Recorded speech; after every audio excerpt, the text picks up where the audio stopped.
TVN 24 news নেটওয়ার্কের নিয়মিত আয়োজন টিভিএন অ্যানালিসিস অনুষ্ঠান থেকে আপনাদের সবাইকে স্বাগত জানাচ্ছি আমি রানা আহমেদ। সুপ্রিয় দর্শক, আপনারা এই মুহূর্তে যারা ঘরে টেলিভিশন সেটের সামনে বসে এই অনুষ্ঠানটি দেখছেন কিংবা আরেকটু পরে টেলিভিশন সেটের সামনে বসে আপনাদের এই প্রিয় অনুষ্ঠানটি উপভোগ করবেন, কিংবা এই মুহূর্তে যারা ফেসবুক লাইভে ঢুকেছেন অথবা আরেকটু পরে ফেসবুক লাইভে ঢুকবেন, কিংবা আরও পরে সময় সুযোগ মতো যারা ইউটিউবে অনুষ্ঠানটি দেখবেন তাদেরকেও আগাম স্বাগত জানিয়ে রাখি। সুপ্রিয় দর্শক, আজকে আমরা ইমিগ্রেশন নিয়ে কথা বলবো। ইমিগ্রেশনের গুরুত্বপূর্ণ দুটো তথ্যের উপরে ভিত্তি করে আজকে আমরা আলোচনা করব। আপনাদেরকে জানাতে চাইবো যে নন ইমিগ্রেন্ট ভিসা আবেদনকারীদের সোশ্যাল মিডিয়ার অ্যাকাউন্টটা কেন খুলে রাখতে বলা হয়েছে ঢাকাস্থ ইউএস এমবাসি। এই বিজ্ঞপ্তিটি মাত্র কয়েক ঘন্টা আগে এটা প্রকাশ করেছে এবং এটার কারণ কি কারণের ফলাফল কি আছে সেই বিষয়গুলো আমরা বিস্তারিতভাবে আলোচনা করব। তার বাইরেও সুপ্রিয় দর্শক, হাতে সময় থাকলে আমরা অবশ্যই আলোচনা করব যে ইমিগ্রেশনে বিবাহ বিচ্ছেদের পরিণতিটা কি হতে পারে। এটা খুবই দুঃখজনক, যদিও তারপরে স্পর্শকাতর এবং দুঃখজনক। তারপর আমরা বিষয়টি নিয়ে একটু খোলাখুলি কথা বলবো, কারণ এরকম অবস্থা তো অনেকেরই হয়ে থাকে। সুতরাং তারা সেই অবস্থার প্রেক্ষিতে কি করণীয় হবে তাদেরকে, তারা যদি কন্ডিশনাল গ্রিন কার্ড পেয়ে থাকেন বা গ্রিন কার্ড যদি পেয়ে থাকেন তাহলে তাদের কি করণীয় হতে পারে, সেই বিষয়গুলো নিয়ে আমরা বিস্তারিতভাবে আলোচনা করব। সুপ্রিয় দর্শক, এর বাইরেও আপনাদের তো ইমিগ্রেশন সংক্রান্ত নানান প্রশ্ন থাকাটাই স্বাভাবিক। সেই প্রশ্নগুলো করবার জন্য আমাদের টেলিভিশন স্ক্রিনে যে টেলিফোন নম্বরটি ভেসে উঠেছে, তারপরেও আমি বলে দিচ্ছি 646-307-9828 এই নম্বরে ফোন করতে পারেন, কিংবা যাদের ফোন করতে একান্তই অসুবিধা হয় তারা আমাদের ফেসবুকেও প্রশ্ন রাখতে পারেন। আমরা সবগুলো প্রশ্নের উত্তর দেবার চেষ্টা করব। এবং ইত্যকার এই সমস্ত বিষয়ে আজকে আমাদের স্টুডিওর সঙ্গে সংযুক্ত হয়েছেন আমাদের সকলের প্রিয়জন, প্রিয় মানুষ, প্রিয় মুখ, প্রিয় attorney juris, doctor attorney at law Mir M Mizanur Rahman. জনাব মীর এম মিজানুর রহমান, আপনাকে স্বাগত। ধন্যবাদ। নিউ জার্সির আমার হোম অফিস থেকে আপনাদের সবাইকে স্বাগত জানাই এবং আমাকে আমন্ত্রণ জানানোর জন্য অনেক ধন্যবাদ। আপনাকেও অনেক ধন্যবাদ যে কষ্ট করে এবং সারাদিনের কর্মক্লান্তিকে পাশে ফেলে রেখে আমাদের সাথে সংযুক্ত হয়েছেন। এবং আজকে আমরা যে বিষয়টি নিয়ে কথা বলতে চাই, যে কয়েক ঘন্টা আগে 14-15 ঘন্টা আগে ইউএস এমবাসি ঢাকা তাদের পোস্টে, ফেসবুক পোস্টে একটি পোস্ট দিয়েছে। বিশেষ করে যারা নন ইমিগ্রেন্ট ভিসা বলতে আমরা FM বা যে ভিসার কথা ওখানে উদাহরণ হিসেবে বলা হয়েছে। এবং সেখানে যে বিষয়টি আমরা এই বিষয়টি আমরা আমাদের স্ক্রিনেও দেখতে পাচ্ছি, যে সেখানে বলা হয়েছে যে সকল ব্যক্তি FM অথবা যে ধরনের নন ইমিগ্রেন্ট ভিসার জন্য আবেদন করেছেন তাদের সকলকে অনুরোধ করা হচ্ছে যেন তারা তাদের সকল সোশ্যাল মিডিয়া অ্যাকাউন্টের গোপনীয়তা সেটিংস পাবলিক বা সবার জন্য উন্মুক্ত করে দেন, যাতে তাদের পরিচয় ও যুক্তরাষ্ট্রে প্রবেশ যোগ্যতা যাচাইয়ের প্রক্রিয়া সহজ হয়। এই বিজ্ঞপ্তিটি তারা দিয়েছে। তা আপনার কাছে প্রশ্ন, যে এই ক্যাটাগরির ভিসা যারা আবেদন করবেন তাদের ক্ষেত্রে এই বিষয়টি বলা হয়েছে তাদের ফেসবুকের যে অ্যাকাউন্ট আছে সেই অ্যাকাউন্টগুলোকে বা সোশ্যাল মিডিয়ার অ্যাকাউন্টগুলোকে ওপেন রাখতে বলা হয়েছে, তারা যাচাই বাছাই করবে। কেন এই বিষয়টি করা হয়েছে, এর ফলাফলটা কি, সেই বিষয়টি আপনার কাছে একটু জানতে চাইব। একজন অভিজ্ঞ ইমিগ্রেন্ট অ্যাটর্নি হিসেবে আপনার কাছে এই বিষয়টি বিস্তারিত জানতে চাই, তাতে করে যারা এই ক্যাটাগরির ভিসাগুলো আবেদন করেছেন তারা আজকে থেকে অন্তত সচেতন হতে পারবেন এবং তারা সেইভাবে তাদের পদক্ষেপ নিতে পারবেন, যাতে ইন্টারভিউ দেওয়ার আগে তাদের অ্যাকাউন্টগুলো লক না থাকে, বন্ধ না থাকে। বন্ধ থাকলে হয়তো তাদের ভিসা রিজেক্ট হয়ে যেতে পারে। এই বিষয়টি আপনার কাছে বিস্তারিতভাবে জানতে চাই, জনাব অ্যাটর্নি মীর এম মিজানুর রহমান। আপনি মোটামুটি অলরেডি বলে দিয়েছেন যে কি করতে হবে। এবং যদি এই দেশে আসতে হয়, আপনি যতই অ্যাডমিশন পান, অ্যাসিস্ট্যান্টশিপ পান, স্কলারশিপ পান, বিভিন্ন রকমের আরো এইড আছে, এগুলো পান, লোন পান, however it is, ফাইনালি যদি এখানে এসে পড়তে হয় তাহলে আপনাকে এটা মানতে হবে। হ্যাঁ, আপনি পছন্দ করছেন না সেটা অন্য কথা, কিন্তু this is what it is. হ্যাঁ, এবং এটা একটা প্রসিডিউরাল ম্যাটার। তারা এই যে অ্যাডজুডিকেশন প্রসেসে আপনাকে যে তারা ফাইনালি এই যে এখানে পড়তে আসতে দিতে যে স্টুডেন্ট ভিসা, সেটা বিভিন্ন ধরনের আছে, F1 আছে, আরো বিভিন্ন ধরনের আছে। এগুলো পেতে হলে এটার একটা রিকোয়ারমেন্ট হচ্ছে যে তারা আপনার সম্পর্কে জানতে চায়। তো জানতে চায়, একটা তো হচ্ছে যে আপনার অ্যাডমিশন আছে, ফান্ডিং আছে, বা বিভিন্ন রকমের পাবলিকেশনস আছে, পোস্ট ডক যারা ফেলো বা বিভিন্ন রকমের পাবলিকেশনস আছে, সেটা একটা জিনিস আছে। কিন্তু তাছাড়াও আপনার এখন আমাদের যে বিভিন্ন প্রকাশের যে বিভিন্ন বাহন, যে এই যে সোশ্যাল মিডিয়ার যে ব্যাপারটা বলা হচ্ছে, এগুলোর মাধ্যমে আপনার যে চিন্তা চেতনা, আপনার যে মানসিকতা, আপনার যে আইডিওলজি, এগুলা প্রকাশ পায়। মানে তো সেগুলা প্রথম কথা হচ্ছে যে এগুলা সম্পর্কে তারা জানতে চায়। যেমন এগুলা ভাবতে গিয়েই এবং এই ধরনের কিছু ঘটনা থেকেই তারা এবার এগুলো সব হোল্ড করে দিয়েছিল, সাসপেন্ড করে দিয়েছিল সমস্ত কিছু। এখন যদিও তারা আবার ওপেন করেছে, হ্যাঁ, তখন তারা, বিকজ এটাও খুব শখ করে ওপেন করে নাই, বিভিন্ন কোর্ট অর্ডার আছে, করেছে, কিন্তু তাদের রাইট আছে। ওই যে কথাটা হচ্ছে যে ইন্টারভিউ, ভেতরের জিনিসটা দেখতে চায়। তো সেখানে আপনি কোথায় কি লিখেছেন, আপনার কি ধরনের ভাবনা, কি ধরনের আদর্শে আপনি বিশ্বাস করেন, এই জাতীয় যে ব্যাপারগুলো, হ্যাঁ, এগুলা তারা জানতে চায়। এবং এটা খুব সহজ একটা ব্যাপার যে তারা এগুলা লক করতে, আনলক রাখতে বলেছে, যে এগুলা দেখে তারা দেখবেন যে আপনি কোথায় লাইক দিয়েছেন, কি ধরনের আর্টিকেল লিখেছেন, কি ধরনের পোস্টিং দিয়েছেন, এগুলা সম্পর্কে, বা কার কথার আপনি মানে প্রতিবাদ করেছেন, এই সমস্ত বিষয়গুলা তারা দেখে জাজ করবে আপনাকে ভিসা দেওয়া যায় কিনা। মনে রাখতে হবে এখানে শুধু এই ব্যাপারটা না, আরো আছে সামনে। সেটা হচ্ছে আপনি ওই যে বললাম, আপনি ভর্তি হয়েছেন, স্কলারশিপ পেয়েছেন, বিভিন্ন রকমের, হ্যাঁ, অ্যাসিস্ট্যান্টশিপ এটসেট্রা, এগুলো পেয়েছেন, কিন্তু তারপর আপনার ভিসা লাগবে এখানে আসার জন্য। কিন্তু সেই ভিসাটা কি? এই ভিসাটা হচ্ছে পোর্ট অফ এন্ট্রি পর্যন্ত আসা পর্যন্ত। মনে রাখবেন, তারপরে শুরু হবে অ্যাকচুয়ালি আপনি ভেতরে আসতে পারবেন কিনা। সুতরাং এই যে ব্যাপারটা, এই ভিসা হোল প্রসেসটা এখানে টু স্টেপ প্রসেস। একটা হচ্ছে এগুলা করে আপনি প্রথমে ভিসাটা পেলেন, তারপরে তো আপনি বুঝতেই পারতেছেন একটা সময় আরো অন্য ঘটনা ছিল। হ্যাঁ, আমাদের পরিচিত এক ছেলে ভিসা পেয়ে গেল, মানে তার আগে তার সবকিছু হলো। সে তো আরো 5 বছর আগে থেকে আমেরিকাতে এক পা দিয়েই রেখেছে। সেই 1984 সালে কোথায় অলিম্পিক হবে সেখানে যাবে, সেটাও ভেবে রেখেছে। ওমা, কিন্তু তার ওই একটু শখ আছে, কি ধরনের শখ বুঝতেই পারছেন, আরেকজনের সেট টু ফেলে কিনা দিয়ে দিত। হ্যাঁ, একটা সময় এই ধরনের ছিল। হ্যাঁ, সেগুলা সে করতো, এবং জানি না পয়সার জন্য দিত না, তার এটা একটা শখ ছিল, এরকম করতো। তার ভিসা সে বাসায় গিয়ে রিভোক করে দিয়ে আসছে আমেরিকান এম্বাসিতে থেকে পুলিশ নিয়ে গিয়ে। তো যাই হোক, এই ধরনের, আমি একটু সাইডে এই কথাটা বললাম। তো ভিসা হলো, কিন্তু তারপরেই আবার আপনি লেখাটাকে শুরু করলেন যে ভিসাটা হয়ে গেছে, এটা মনে করার কোনো কারণ নাই। তারপরেও আপনাকে কন্টিনিউ করতে হবে। এবং তারপরে আসবে যখন আপনি পোর্ট অফ এন্ট্রিতে, যখন ডিএফকে তে আপনি আসলেন, কি এলএক্স এ আসলেন, তখন আবার ওইখানে আপনার সমস্ত কিছু দেখা হবে। এবং যদি একটু সন্দেহ লাগে, আপনাকে সেকেন্ডারি ইন্সপেকশনে নিবে, সেখানে ভিতরে নিয়ে যাবে, সেখানে বসায় রাখবে, সেখানে আপনার ফোন টোন নিয়ে চেক টেক করবে বা কথাবার্তা বলবে। এবং দেখবেন দুই একজনকে আবার বসিয়ে রেখেছে, কিন্তু শিকল দিয়ে আপনার ওই চেয়ারের সাথে বেঁধে রেখেছে। হ্যাঁ, তো এই ধরনের ঘটনাও দেখবেন, তখন আপনার কেমন লাগবে আপনি বুঝতেই পারতেছেন যে আসলাম এই দেশে, মুক্ত দেশে পড়তে, এই হচ্ছে অবস্থা। তো এগুলোর জন্য রেডি থাকবেন আর কি। তো রেখে তারপর আপনার ফোন চেক করলো, ফলে ওই ভিসা হয়ে গেল, ওখানে এই শেষ নয়, ওই যে তোমার হলো শুরু, আমার হলো তারা, এই জাতীয় ব্যাপার আর কি। হ্যাঁ, এই যে ভিসা হলো, এরপরও বন্ধ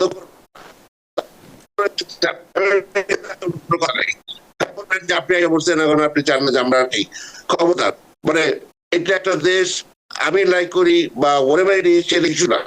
আপনি আপনার নিজস্ব ব্যাপার, আপনার আদর্শের সাথে যায় কিনা, এগুলো আপনি নেবেন, দেখে যদি মনে করেন আপনি আসবেন, তখন এই জিনিসগুলো আপনাকে মানতেই হবে। আবার এই যে ভিতরে আসলেন, আপনি এয়ারপোর্ট আসলেন, সামহাও ম্যানেজ করে আসলেন, সেখানে আবার শেষ নয়, গল্পের এখানেই শেষ নয়। ওই যে বলে না, পথের বাঁক আছে, কিন্তু সেটাই পথের শেষ নয়, জীবনের পথ অনেক দূর। ঠিক তেমনি ভাবে এই যে পড়াশোনা করতে আসলেন, সেখানে এসে আপনার মধ্যে আমেরিকার ভিতরে চলে আসছি, আর কোনো চিন্তা নাই, এসে তারপর আপনি বিভিন্ন কথাবার্তা শুরু করলেন, ওখানেও কিন্তু মনে রাখবেন আপনার ভিসা রিভোক হতে পারে, এবং তখন স্টুডেন্ট ভিসা চলে গেলে আপনাকে ডিপোর্ট করে দেওয়া যেতে পারে। এই ধরনের বহু ঘটনা এই মুহূর্তে চলছে, এবং এই ব্যাপারে কাইন্ডলি একটু সাবধানে থাকবেন। ধন্যবাদ।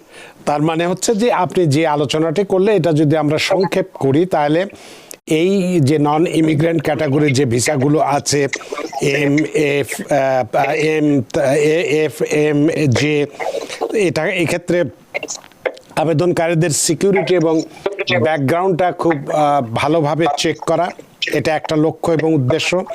ফ্রড বা মিথ্যে তথ্য যদি থাকে সেগুলোকে প্রতিরোধ করা এবং আমেরিকার অভ্যন্তরীণ নিরাপত্তাকে নিশ্চিত করা। কারণ অনেক ছেলেপেলেরা এখানে এসে দেখা যাচ্ছে ইদানিংকালে, যেটা আপনিও বললেন, যে নানানভাবে রাজনীতির সাথে জড়িয়ে মিছিল মিটিং ইত্যাদি করেছে, এবং যেটা আমাদের এই ক্ষেত্রে আমাদের সোশ্যাল সিকিউরিটি সেক্ষেত্রে আমাদের একটু সমস্যা হয়েছে বলে প্রশাসন মনে করে। সে কারণেই এই নির্দেশনাটা দেওয়া হয়েছে। সুতরাং সুপ্রিয় দর্শক, এটি আপনারা জানেন, আমরা জানি, সবাই জানি, তারপরেও আমরা আবেগের বশবর্তী হয়ে বিশ্বাসের উপরে ভর করে নানান কিছুর উপরে ভর করে আমরা অনেক সময় এই সমস্ত নিজেদেরকে আবেগকে থামিয়ে রাখতে পারি না। আমাদের সোশ্যাল মিডিয়াতে অনেক কিছু লিখি, পোস্ট করি ইত্যাদি ইত্যাদি। তো এগুলো কিন্তু পরবর্তীতে বুমেরাং হয়ে যেতে পারে। যদি আপনার ইচ্ছে থাকে আমেরিকার মতো একটি সুন্দর দেশে এসে পড়াশোনা করবেন, দেখতে আসবেন, বুঝতে আসবেন, নিজেকে গড়তে আসবেন, তাহলে সেক্ষেত্রে কিন্তু অবশ্যই এই বিষয়গুলোর উপরে খেয়াল রাখবেন। আপনার ভেতরের কথা ভেতরেই রাখবেন, কারণ এই দেশটি তার নিজস্ব আইনে চলে, তার নিরাপত্তা তারা নিজেরাই দেয়। সুতরাং সেক্ষেত্রে এই বিষয়গুলো তারাও আপনাকে অনেক কিছু চেক করে এখানে নিয়ে আসতে চায়। সুতরাং যারা এই ভিসার ক্যাটাগরিতে আবেদন করেছেন তারা এখন থেকে খেয়াল করবেন নিশ্চয়ই।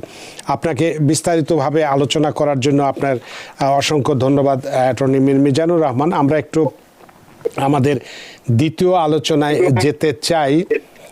ফেসবুকে অবশ্য কোনো প্রশ্ন আসেনি, থাকলে হয়তো বলতাম। তো আমরা একটু দর্শক আছে, আমরা একটু দর্শকের প্রশ্ন নিয়ে তারপরে আমরা ইমিগ্রেশনের ক্ষেত্রে বিবাহ বিচ্ছেদের পরিণতি নিয়ে কথা বলবো। সুপ্রিয় দর্শক, কে আছেন টেলিফোনে? দয়া করে নাম পরিচয় বলে আপনার প্রশ্নটি করুন। আমার দুইটা কোয়েশ্চন। আমার প্রথম কোয়েশ্চন হলো যে আমার ছোট ভাই আন্ডার এজ 15 বছর বয়স ওর, তো ও ভিজিট ভিসায় আসছিল, এখন বাংলাদেশে আছে বর্তমানে। জি। তো এখন আবার আসতে চাচ্ছে। তো আমার কোয়েশ্চন হলো কি, ও তো আন্ডার এজ, ওকে কি আমার কোনো ফ্রেন্ড বা বন্ধুর সাথে কি ওকে আনতে পারবো, না ওর প্যারেন্টস এর সাথে আসতে হবে? আর সেকেন্ড কোয়েশ্চন হলো কি, আমার আব্বুর গ্রিন কার্ড হোল্ডার, তো যদি ও এখানে আসে, তো এখানে এসে আব্বুর মাধ্যমে কোনো কিছু ওর স্ট্যাটাস আপডেট করা যাবে কিনা, বা এইটা আমার কোয়েশ্চন ছিল। অনেক অনেক ধন্যবাদ আপনার প্রশ্নের জন্য অ্যাটর্নি মীর মিজান। হ্যালো, সমস্যা নাই। যদি কোনো মানে অ্যাডাল্ট কারোর সাথে আসেন, সেটা হোক বা বাবা মাই হোক, কেউ আসলে উনি যদি দেখতে বলেন হ্যাঁ আসি, এখানে আমি কোনো ইস্যু দেখি না। ইভেন যদি 15 বছরের একটা বাচ্চা আসছে, তাকে হয়তো বিভিন্ন প্রশ্ন করা হবে, তাই এখানে কোথায় উঠবে, কি হবে, একটা পাবলিক চার্জ হবে কিনা, এটা একটা ইস্যু থাকে। কিন্তু আদারওয়াইজ না, বেসিক কোনো প্রবলেম নেই। ভিসা আছে, সে আগেও আসছে, সে ওখানে ওভারস্টে করেছিল কিনা সেটা একটা ইস্যু হতে পারে। এই জাতীয় যে ব্যাপারগুলো আছে এগুলো টেক কেয়ার করলেই হয়ে যাবে। আর আমি ঠিক সেকেন্ড প্রশ্নটা আর একটু হলে ভালো হতো। সেকেন্ড কোশ্চেনটা আমি তাহলে আপনাকে বলি। সেকেন্ড কোশ্চেনটা ছিল ওনার বাবা, যিনি প্রশ্ন করেছেন তার বাবা হচ্ছে গ্রিন কার্ড হোল্ডার। তো যেহেতু তার ভিসা আছে তার ওই ছোট ভাইয়ের 15 বছরের ভাইয়ের, তো সেক্ষেত্রে তার বাবার মাধ্যমে কোনো স্ট্যাটাস চেঞ্জ করতে পারবে কিনা, বা সেরকম কোনো সুযোগ আছে কিনা, অর্থাৎ একবারে এখানে থাকার কোনো সুযোগ আছে কিনা আর ফেরত না যেয়ে ভিজিট ভিসার মাধ্যমে। হ্যালো, পর্যন্ত যদি ওভারস্টে হয়, সেখানে ওই যে পরে যে আনলফুল প্রেজেন্সের ব্যাপারটা, ওটা তার বিরুদ্ধে চার্জ হবে না। হ্যাঁ, ধরেন ওভারস্টে করে নাই, যদি ওভারস্টে না করে থাকে, যথাযথ নিয়ম চলে যায়, সেটাই বুঝছি যে যদি এখানে আরো কিছুদিন থাকেও ওটা হবে না, কিন্তু ডিসক্রিপশনের পয়েন্ট অফ ভিউ থেকে এটা ভালো না। আর এমনি আবেদন করতে পারবে, যেহেতু বাবা তার ছেলের জন্য, মানে ওনার ছোট ভাই, মানে বাবার ছেলে, হ্যাঁ, তো যেহেতু সে যে সে আনম্যারিড বাচ্চা ছেলে, হ্যাঁ, তো ফলে তার জন্য উনি অ্যাপ্লাই করে দিতে পারবেন গ্রিন কার্ডের। এই হচ্ছে কথা। গ্রিন কার্ড হোল্ডারের আন্ডার এজ যে ছেলে আছে, তার হিসাবে তার জন্য F2A ক্যাটাগরি হয়ে যাবে, সেটা অ্যাপ্লাই করে দিবে। এবং সে যদি এখানে ওভারস্টে না করে, ওই ধরনের প্রবলেম না হয়, আসা যাওয়ার মধ্যে থাকলো, কিন্তু একসময় এটা কারেন্ট হয়ে গেলে সে ওই যেটা বলে ওটা যেটা হবে সেটা হচ্ছে কনসুলার প্রসেসিং এর মাধ্যমে গ্রিন কার্ড নিয়ে চলে আসতে পারবে। অনেক ধন্যবাদ প্রিয় দর্শক, আপনার প্রশ্নের জন্য। আশা করি প্রশ্নের উত্তর পেয়েছেন এবং খুশি হয়েছেন। আমরা আরো অনেকেই আমাদের টেলিফোনে আছেন এবং আমাদের নির্ধারিত আলোচনাও আছে, সবই করব। আমরা একটি বিরতি নিতে চাই, বিরতির পরে এসে এই বিষয়গুলো নিয়ে কথা বলবো। সুপ্রিয় দর্শক, নিচ্ছে একটি ছোট্ট বিরতি, সে পর্যন্ত আমাদের সাথেই থাকুন। সুপ্রিয় দর্শক, বিরতির পর ফিরে এলাম আপনাদের প্রিয় অনুষ্ঠান টিবিএন অ্যানালিসিসে। আজকের অতিথি jurist doctor attorney at law Mir M Mizanur Rahman, এবং আপনাদের সাথে রয়েছে আমি রানা আহমেদ। অ্যাটর্নি মিজানুর রহমান, আমরা একটি প্রশ্ন নিয়ে কথা বলতে চাই। প্রশ্নটি একটু ডাকে এসেছে, একটু আপনার সাথে প্রশ্নটা আমি বলতে চাই। একটু বড়ই লেখা প্রশ্নটি, আপনি একটু মনোযোগ দিয়ে শুনলে বুঝতে পারবেন। মোহাম্মদ আরাফাত খান, তিনি বলছেন যে আমার বাবা মা যুক্তরাষ্ট্রের গ্রিন কার্ডধারী, যারা F4 ভিসার মাধ্যমে গ্রিন কার্ড পেয়েছেন। যেহেতু আমি 21 বছরের বেশি ছিলাম, তাই তারা আমাকে ভিসা ইন্টারভিউয়ের জন্য ডাকেনি এবং আমি পরিবারের ভিসা পাইনি। তারা মানে তার বাবা মা 2017 সালে তাদের US ভিসা পেয়েছিলেন এবং তখনই যুক্তরাষ্ট্রে আসেন। যুক্তরাষ্ট্রে গ্রিন কার্ড পাওয়ার পর তারা চাইল্ড স্ট্যাটাস প্রোটেকশন অ্যাক্টের অধীনে আমার জন্য আবেদন করেন এবং সেটি 2021 সালে অনুমোদিত হয়। তবে আবেদন অনুমোদনের 3-4 বছর পেরিয়ে গেলেও আমি এখনও কোনো ভিসা ইন্টারভিউয়ের সময় পাইনি। বর্তমানে আমি UNMC নেব্রাস্কাতে PhD করছি এবং আমার F1 ভিসার মেয়াদ শিগগিরই শেষ হয়ে যাবে। এই পরিস্থিতিতে আমার অনুমোদিত F4 ভিসার আবেদন অনুযায়ী আমি কি এখন অ্যাডজাস্টমেন্ট অফ স্ট্যাটাসের জন্য আবেদন করতে পারি? F4 হবে না, F2B হবে। অ্যাডজাস্টমেন্ট অফ স্ট্যাটাসের জন্য আবেদন করতে পারি, এই বিষয়টি একটু জানতে চাই। আপনার কি উত্তর এই ক্ষেত্রে? হ্যালো। ইমিগ্রেন্ট ভিসা যখন কারেন্ট হবে, হ্যাঁ, যেই ক্যাটাগরির ভিসাতে আপনি আবেদনের বেনিফিশিয়ারি, সেই সময়ে আপনার একটা ভ্যালিড নন ইমিগ্রেন্ট ভিসা থাকতে হবে। এখানেই হচ্ছে ইস্যুটা আছে, সেটা তো আছে, স্টুডেন্ট ভিসা আছে। I know that is now. যখন ওই ব্যাপারটা যেখানেই আছে কিনা, আমি ঠিক ওই ব্যাপারটা খুব ক্লিয়ার না যে কোন অবস্থাতে আছে। CSP তে অ্যাপ্লাই করেছি, CSP তে অ্যাপ্লাই এর ব্যাপারটা কি সেই জিনিসটা আমি বুঝতে পারছি না। CSP তে তার হচ্ছে CSP তে যেটা হয়েছিল যে যখন তার পরিবারের সাথে আবেদন করেছিল তখন তার 21 বছরের বেশি হয়ে গেছিল। তার বাবা মা 2017 সালে ভিসা পাওয়ার পরে এখানে আসে এবং তার বাবা মা ও যেটা বলেন F2B ক্যাটাগরিতে আবার আবেদন করে। 2021 সালে সেটা অনুমোদন হয়। এখন 3-4 বছর পার হয়ে 21 থেকে 4 বছর হয়ে গেছে, এখনও ইন্টারভিউ ডেট পায়নি। সে বর্তমানে UNMC নেব্রাস্কাতে PhD করছে। আমরা সময় সংকীর্ণ করি, সেটা হচ্ছে ব্যাপারটা সবই আমি বুঝলাম, কিন্তু ব্যাপারটা হচ্ছে ওনারা এসে মানে আগে সব ভুলে যান। এখানে ওনারা গ্রিন কার্ড হোল্ডার, তার ওভার 21 আনম্যারিড বাচ্চার জন্য, আই হোপ উনি এখন আনম্যারিড, ওনার জন্য অ্যাপ্লাই করেছেন F2B, ফাইন। ওইটা যখন কারেন্ট হবে ওটা দেখতে হবে। visabulletin.gov তে যাবেন, গিয়ে F2B এখন কত সময় চলছে, ব্যাপারটা যখন আপনার কারেন্ট হবে সেই সময়টাতে যখন আপনি NVC তে, ন্যাশনাল ভিসা সেন্টারে ওই ফি জমা দিবেন এটসেট্রা, এগুলো করবেন, সেই আপনার একটা ভ্যালিড নন ইমিগ্রেন্ট ভিসা স্ট্যাটাস থাকতে হবে। এখন এই মুহূর্তে আপনার আছে, সেই মুহূর্তে থাকবে কিনা সেটা হচ্ছে ব্যাপার। যেমন এখান থেকে যদি আপনি H1 এ যেতে পারেন, হ্যাঁ, বা আরেকটা স্টুডেন্ট স্ট্যাটাসে সামহাও আপনি যদি কোনো স্ট্যাটাসে থাকতে পারেন, ভ্যালিড নন ইমিগ্রেন্ট স্ট্যাটাস, এবং ওই যে F2B আপনার ক্ষেত্রে যেটা যে প্রায়োরিটি ডেট, সেই ব্যাপারটা ইম্পর্টেন্ট। ওই প্রায়োরিটি ডেট যখন কারেন্ট হবে, সেই দুইটা যখন একসাথে মিলবে, তাহলে আপনি এখানে বসেই অ্যাডজাস্টমেন্ট অফ স্ট্যাটাস করতে পারবেন। এইটা হচ্ছে ব্যাপারটা, এই হচ্ছে কথা। অনেক ধন্যবাদ আরাফাত খান আপনার প্রশ্নের জন্য। আমরা একটু টেলিফোনে যাই। সুপ্রিয় দর্শক, কে আছেন টেলিফোনে? দয়া করে নাম পরিচয় দিয়ে আপনার প্রশ্নটি করুন। আচ্ছা, আমার নাম মোহাম্মদ সালাউদ্দিন, আমি ওজন পার্ক নিউ ইয়র্ক থেকে বলতেছি। জি জি, আমার প্রশ্ন হয়েছে, আমার বাবা আমার আঙ্কেলদের জন্য অ্যাপ্লাই করছে 2007-8-এ। এখন ভিসাপি আসছে, কিন্তু নাম এবং ডেট অফ বার্থে একটু মিসম্যাচ আছে। এখন কি কিছু করা যাবে? অনেক ধন্যবাদ সালাউদ্দিন আপনার প্রশ্নের জন্য। Attorney Mizanur Rahman. I-90 I-90 এটা আপনি অন করেন, এই জিনিসটা ওপেন করেন। হ্যাঁ, এটা কোথায় পাওয়া যাবে? uscis.gov, V like Victor. ওখানে গিয়ে এই ফর্মটা বের করে ওখানে দেখেন এটা বিভিন্ন পারপাসে ব্যবহার করা যায়, এবং ওখানে এই যা যা রং হয়েছে এগুলোর ব্যাপারে আপনি ওই মানে ওই অ্যাপ্লিকেশনের মাধ্যমে আবেদন করে আপনি এগুলো কারেক্ট করে নেওয়ার ব্যবস্থা করেন। এবং এটার জন্য যেটা দরকার, আপনার যেগুলো হচ্ছে মিসম্যাচ, মানে যেটা সত্য যেগুলো হচ্ছে, যেগুলো কারেক্ট, ওইটার সপক্ষে আপনার সে national ID, passport, birth certificate, অন্য বিভিন্ন জনের এফিডেভিট, তারপর ম্যাট্রিকের সার্টিফিকেট, যত কিছু আছে ওগুলা আবার দিবেন।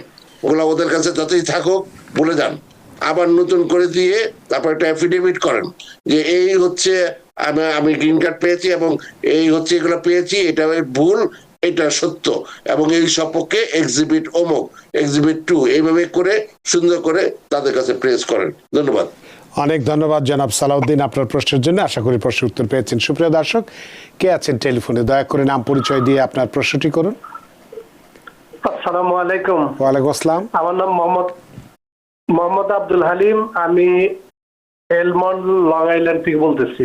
জি, আমার প্রশ্নটা হলো অ্যাটর্নি সাহেবের কাছে, আমার ছেলের বউ সিটিজেনশিপ পরীক্ষা দিছে, ওখানে ওরা দুইটা, আমার ছেলের অ্যাড্রেস আর আমার ছেলের বউর অ্যাড্রেস, মানে আইডি দুই রকম হওয়াতে ওনারা ওটা ক্যান্সেল করছে।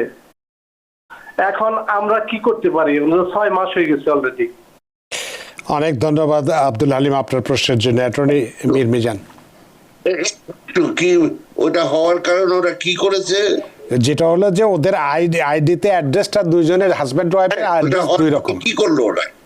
হ্যাঁ, মানে আমাদের নতুন বাড়ি কিনছে, ওই ছেলে করছে কি হঠাৎ করে আইডিটা চেঞ্জ করছে, আর আমার ছেলে বড় আইডিটা চেঞ্জ করে নাই। ওটা করার পরে ইউএসসিএস কি করলো এখন?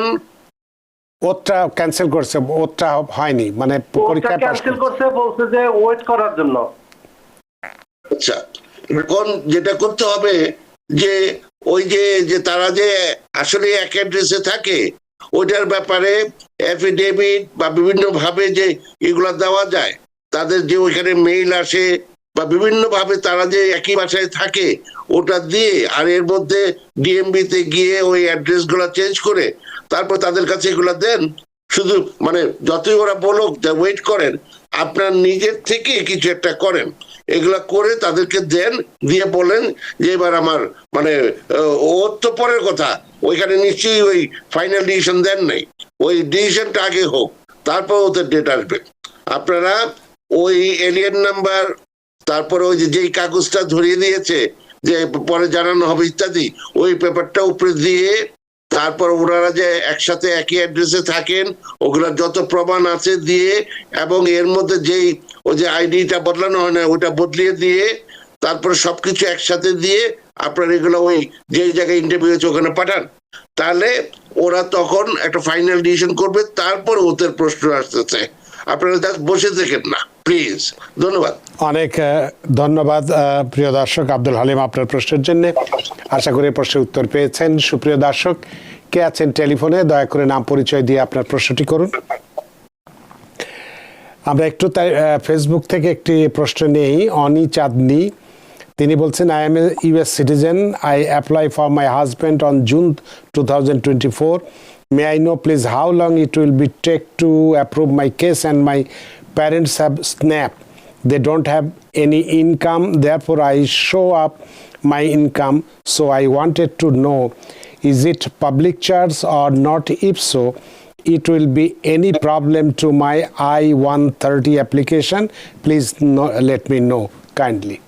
এ ব্যাপারে আপনার কি মত?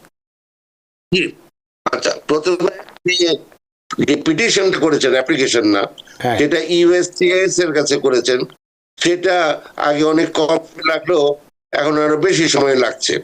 আচ্ছা, এটা কিভাবে বের করবেন যে এখন কতদিন লাগছে? আপনি প্রথমে uscis.gov লাইক ভিক্টর এই সাইটে যান, যে একটু নিচের দিকে গেলে তিনটা জিনিস পাবেন যেখানে ক্লিক করা যায়। একটা তো হচ্ছে আপনার ওই যে সবচেয়ে উপরে বাম দিকে যে একটা মানে রিসিপ্ট নাম্বার লেখা থাকে, ওই নাম্বারটা ওইখানে টাইপ করেন।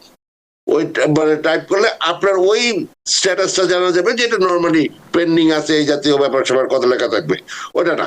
তারপরেরটা প্রসেসিং টাইম, ওখানে ক্লিক করেন। প্রথমে দেখেন ওটা ঘর আছে বিভিন্ন, যেটা মানে ওখানে টিপ দিলে কিছু নাম বেরিয়ে আসবে।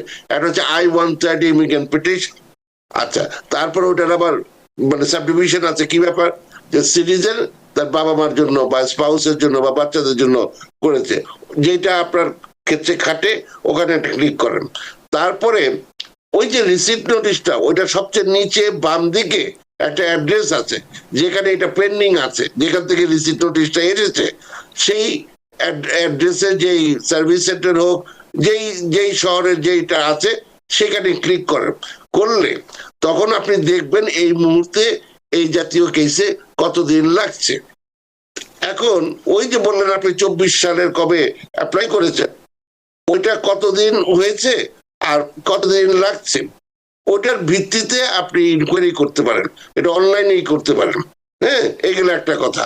আর তা না হলে অনেক বেশি হলে তো আমি যেটা করি মানে সেটা আরেক জিনিস। আমার কথা হচ্ছে যে এটার ব্যাপারে আগে আপনি দেখেন যে কতদিন লাগে, তখন আপনি দেখতে পাবেন যে আপনার পিটিশনের অবস্থাটা কোথায়। তো মানে এটার পরে তারপরে ওই হয়তো দেখা গেল আপনার, আমি জানি না আপনি অ্যাড্রেস চেঞ্জ করেছেন কিনা, হয়তো হয়ে গেছে, আপনি একটু খোঁজ খবর করেন। হ্যাঁ, তো তারপরে খোঁজ খবর করে যদি দেখা যায় যেটা হয়ে গেছে, এরপরে এটা চলে যাওয়ার কথা ন্যাশনাল ভিসা সেন্টারে। সুতরাং আপনি কাইন্ডলি একটু ইমিডিয়েটলি এটা চেক করেন, করে দেখেন যে তারপর অবস্থাটা কি। ধন্যবাদ। অনেক ধন্যবাদ এনি চাঁদনি আপনার প্রশ্নের জন্য। খায়রুল ইসলাম তিনি বলছেন, with green card can I go Bangladesh for 8 weeks vacation?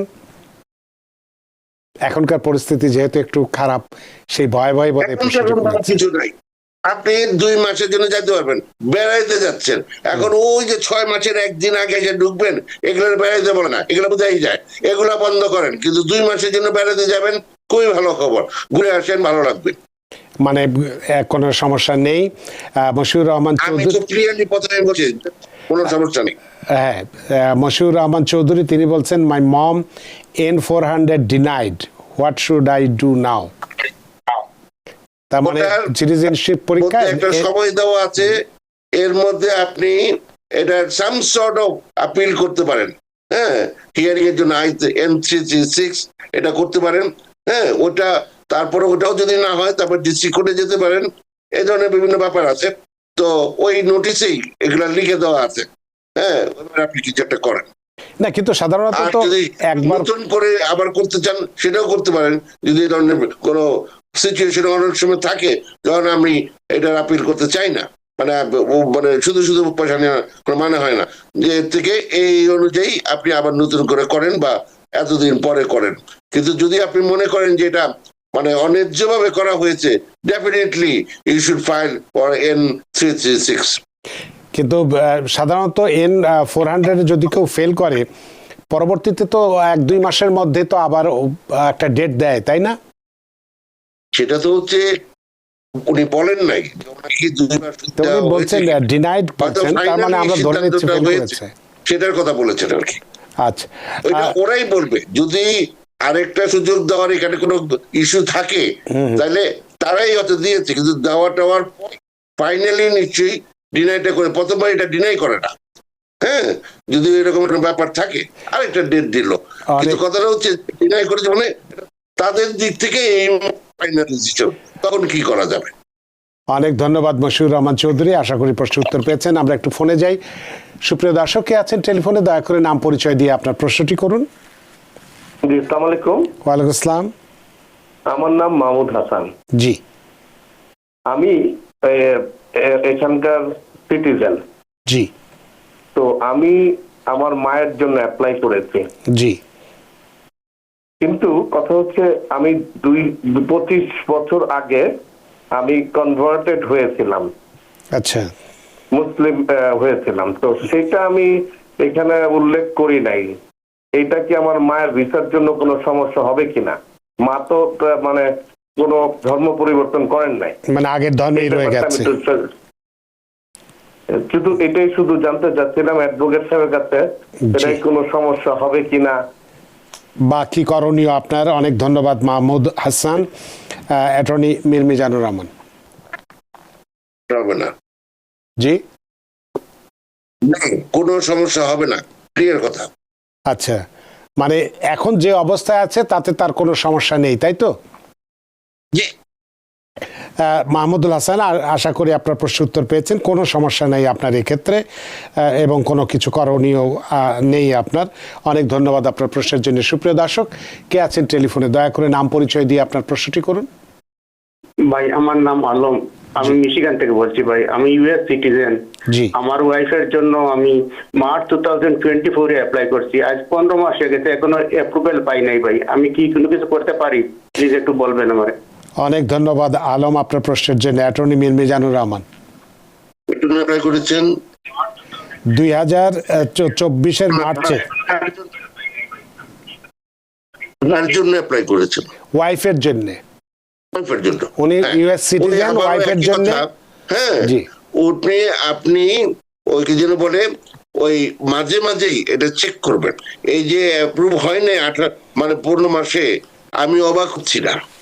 হ্যাঁ, তো এটা আরো বেশি সময় লাগতেছে। আপনি মাঝে মাঝে চেক করবেন যে কতদিন লাগছে। কোথায় পাবেন এটা? uscis.gov, এই সাইটে গিয়ে প্রসেসিং টাইম একটা জায়গা আছে, একটু স্ক্রল করে নিচেই থাকবে, ওইটার মধ্যে একদম উপরে না, একটু মাঝখানে, ওখানে ক্লিক করলে ওখান থেকে বেরিয়ে আসবে। যেমন আপনি অ্যাপ্লাই করেছেন কিসের জন্য? I-130 immigrant petition. আপনি সিটিজেন, আপনার স্পাউসের জন্য অ্যাপ্লাই করেছেন, ওইটা সেকেন্ড ঘরে। তারপর ওই যে রিসিট নোটিশটা আসছে, সেটার বাম দিকে সবচেয়ে নিচে অ্যাড্রেসটা আছে যে কোথায় এটা পেন্ডিং। এই তিনটা ইনফরমেশন দিলে ওখানে বলে দিবে যে এখন কতদিন সময় লাগতেছে এই কেসে, এই ধরনের কেসে। হ্যাঁ, তো ওইটা হলে তখন প্রথম ধাপটা যেটা ইউএসসিএস এর কাছে যেটা, সেটা জানতে পারবেন যে ওনারটা এখনো যে পেন্ডিং আছে, হ্যাঁ না কোনো তারা কিছু চেয়েছে আপনার কাছে, পেয়েছিল, আপনার কোনো কারণে কোন মেইল মিস করেছেন কিনা, ইত্যাদি বিভিন্ন কথা। হ্যাঁ, তো প্রথমে আপনি ওখানে যান, গিয়ে দেখেন, এবং 15 মাস হলো, আমি অবাক হচ্ছি না যে এখনো হয় নাই। এটা খুব ভয় পাওয়ার কিছু নাই, কিন্তু তারপর আমি চাই আপনি ওখানে যান। অনেক ধন্যবাদ জনাব আলম আপনার প্রশ্নের জন্য। আশা করি প্রশ্নের উত্তর পেয়েছেন। আমাদের হাতে সময় নেই, সময়ের দড়িতে আমরা বাধার সময়ের সীমানা টপকানো কঠিন, তাই অনুষ্ঠান করতে হচ্ছে। শেষ করার আগে হোসেন আহমেদ কাউসার ছোট্ট একটা প্রশ্ন রেখেছেন, সেটির প্রশ্নটির আপনি একটু ছোট্ট করে জবাব দেবেন যে তিনি জানতে চেয়েছেন what is SIG deferred actions mean, এটার অর্থ কি জানতে চাচ্ছেন? SIG attorney. এটা পুরোটা বললেন কিনা সেটা আমি শিওর না। একটা তো আছে যে সিজ কেস, তারপরে ডেফারেশন, হ্যাঁ সিজ কেসি। SIG এর পরে আরেকটা কিছু আছে কিনা, না। মানে এখানে ওই যে SIG ওইখানে যে টার্মটা ব্যবহার করেছেন, ওটা মোট কথা হচ্ছে যে there is a chance এটা যারা ওই ছোট বয়সে এখানে এসে ওই ফ্যামিলি কোর্টের মাধ্যমে তারা ওই লং টার্ম ফস্টার কেয়ারে গিয়ে ওইখান থেকে ওই যে গ্রিন কার্ড করা যায়। হ্যাঁ, তো এই যে ব্যাপারটা, সেইখানে যতদিন পর্যন্ত এটা না হয়ে থাকে ততদিন তারা একটা ডেফার্ড অ্যাকশনের মধ্যে থাকে, যে তাকে ডিপোর্ট করা যাবে না ইত্যাদি। আমি আর পুরোটা না জেনে, এটা আমি লজ্জিত যে আমি পুরোটা জানি না ঠিক মতো, যার ফলে আমি পুরো উত্তরটা দিতে পারলাম না। দের ইজ এ চান্স এই ধরনের একটা ব্যাপার আছে, কিন্তু এর বাইরে আর আমি কিছু বলে আপনাকে পথে ধাবিত করতে চাই না। আমি অনেক ধন্যবাদ হোসেন আহমেদ কাউসার। আশা করি যতটুকু উত্তর দেওয়া হয়েছে তাতে আপনি নিশ্চয়ই বুঝতে পেরেছেন। আপনার প্রশ্নের জন্য ধন্যবাদ। সুপ্রিয় দর্শক, আবারই বলছি যে হাতে সময় নেই, সময়ের দড়িতে বাধা, আমাদের অনুষ্ঠান শেষ করতে হচ্ছে। অ্যাটর্নি মীর মিজান, আপনিও অনেক ব্যস্ত মানুষ, ব্যস্ততা উপেক্ষা করে আমাদের সাথে সংযুক্ত হয়েছিলেন। যদিও আমরা ইমিগ্রেশনে বিবাহ বিচ্ছেদের পরিণতিটা আলোচনা করতে পারলাম না, কারণ প্রচুর দর্শক প্রশ্ন রেখেছিলেন। প্রত্যক্ষভাবে কথা দিচ্ছি, আপনি সামনের যেদিন থাকবেন সেদিন এটাকেই প্রধান আলোচ্য বিষয় করে আমরা আলোচনা করব। তো আপনাকে এই চমৎকার আজকের আলোচনার জন্য এবং দর্শকদের প্রচুর প্রশ্নের উত্তর দেওয়ার জন্য আপনার প্রতি বৃদ্ধ এবং প্রাণিত। আমাকে ডাকার জন্য আপনাদেরকে অনেক ধন্যবাদ জানাই। আপনাকে আবারও ধন্যবাদ। সুপ্রিয় দর্শক, আমরা নন ইমিগ্রেন্ট ভিসা আবেদনকারীদের সোশ্যাল অ্যাকাউন্ট কেন ওপেন রাখতে হবে সে বিষয়টি বিস্তারিতভাবে কথা বলেছি। যারা আমরা আমেরিকায় আসতে চাই এই ক্যাটাগরির ভিসাতে, সুতরাং তারা যেন একটু সচেতন থাকি এই সমস্ত বিষয়ে, যাতে সোশ্যাল মিডিয়াতে আমরা নিজের ইচ্ছে মতো মনের মাধুরী মিশিয়ে যা খুশি তাই কিছু না লিখি, তাতে কিন্তু আমাদের স্বপ্নটা নষ্ট হয়ে যেতে পারে। আশা করি আজকের অনুষ্ঠান আপনাদের যথেষ্ট ভালো লেগেছে। সুপ্রিয় দর্শক, যে যেখানেই থাকুন ভালো থাকুন, সুস্থ থাকুন, নিরাপদে থাকুন TVN 24 নিউজ নেটওয়ার্কের সাথেই। শুভরাত্রি। TVN 24 টেলিভিশন দেখতে আজই কল করুন 7187776556। লগ ইন করুন www.totalcablebd.com। নিউ ইয়র্ক থেকে সম্প্রচারিত TVN 24 টেলিভিশন বিশ্বজুড়ে বাঙালির কণ্ঠস্বর।